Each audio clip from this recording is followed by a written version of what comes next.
HighBridge, a division of recorded books, presents The Art of Self-Improvement, 10 Timeless Truths by Katharina Schaffner. Read by Rachael Beresford. It seems to me that we are unfinished business. There is always scope to grow, not just intellectually, but morally, epistemically, and spiritually. Jonathan Rowson, The Moves That Matter, a chess grandmaster on the game of life.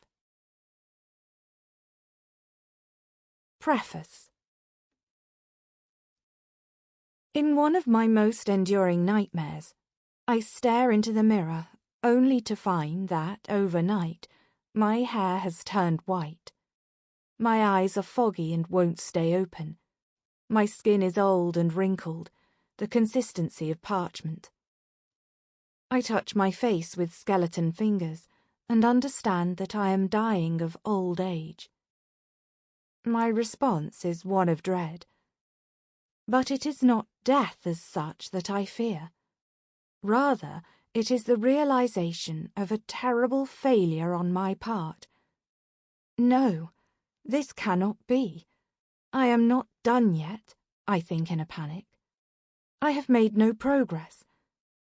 I am overwhelmed by the terrifying realization that I have wasted my life agonizing over my various insecurities.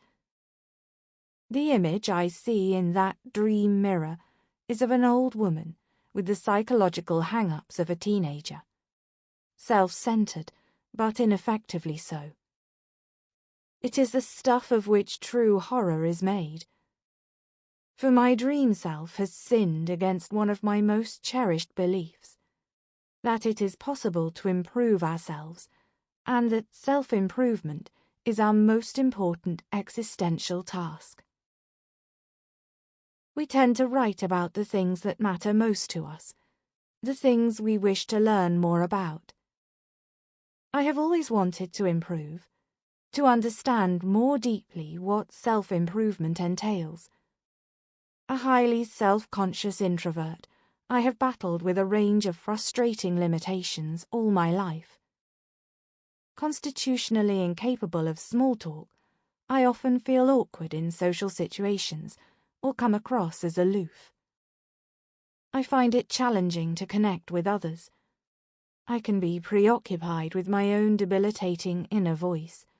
Relentlessly self-critical, it drowns out many of the good things in my life. Because my energy is expended internally, I do not have nearly as much to give to others as I would like. My resources are consumed in the endless battle between that critical inner voice and the wiser parts of my personality. I frequently feel as though I am functioning at a level far below my natural potential. For decades, I have been searching for a way to direct my energy outward, once and for all, so that I can live a more other and more purpose-oriented life. As I see it, that is the point of all worthwhile self-improvement, to free up our energies so that we can direct them toward other people and toward creative projects. Fundamentally, self-improvement is a desire to learn how we can best develop our personal faculties and our moral qualities. I have tried out my fair share of self-help regimes and read hundreds of books on the subject. My reading has always been driven by hope. The hope that the next book really will hold the key, the long-lost formula for a sustainable, better life. Self-improvement promises nothing less than salvation, of a secular kind. Crucially, self-improvement is intimately linked to the transcendence of the self. While that may sound paradoxical, I strongly believe that the truly improved self shows itself in its interactions with others. It is less egotistical, humbler, more generous. It is not constantly preoccupied with its own anxieties, perceived shortcomings, and disappointments. Unfortunately, I have not found any single means of self-improvement, a strategy guaranteed to work for everyone. Indeed, I have come to the conclusion that it does not exist. I have, however, discovered multiple strategies for self-improvement that have survived the test of time. In this book, I have brought together what I consider to be the 10 most valuable and enduring ideas about self-improvement. These ideas come from different periods and cultures, and they have undergone variation across the ages. I encountered them while I was working through the vast literature of self-improvement, the origins of which lie thousands of years in the past. One of the things those ideas teach us is that there can be no simple revolution of the self. We cannot improve ourselves once and for all. Rather, self-improvement is an ongoing process, and one that has to be pursued throughout our lives. While self-improvement is a deeply personal topic for me, it is also a topic with wide-ranging philosophical, psychological, and social significance. For it is based on the belief that we can learn and change for the better, that we are free to shape ourselves, albeit within certain limits, and are not simply destined to turn into our parents. It is a way of kicking against determinism, reassuring us that we all have the potential to mould our lives, and that the work we do on ourselves is worth the effort. Self-improvement also entails a humble admission that there is always still so much that we can learn, both through honest self-observation and from others. We are, after all, unfinished business, ourselves constantly evolving.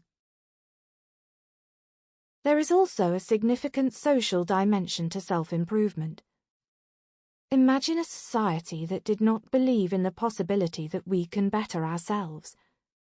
What place would there be for teaching and learning, for mentoring, for development of any kind? Would not such a society simply abandon or punish those experiencing difficulties and those who have fallen on hard times, rather than helping them to help themselves? Would it not ultimately be the least humane of societies?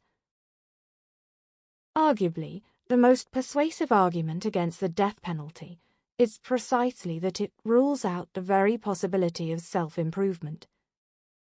To sentence someone to death is to assume that they cannot transcend the self that committed the crime for which they are being punished.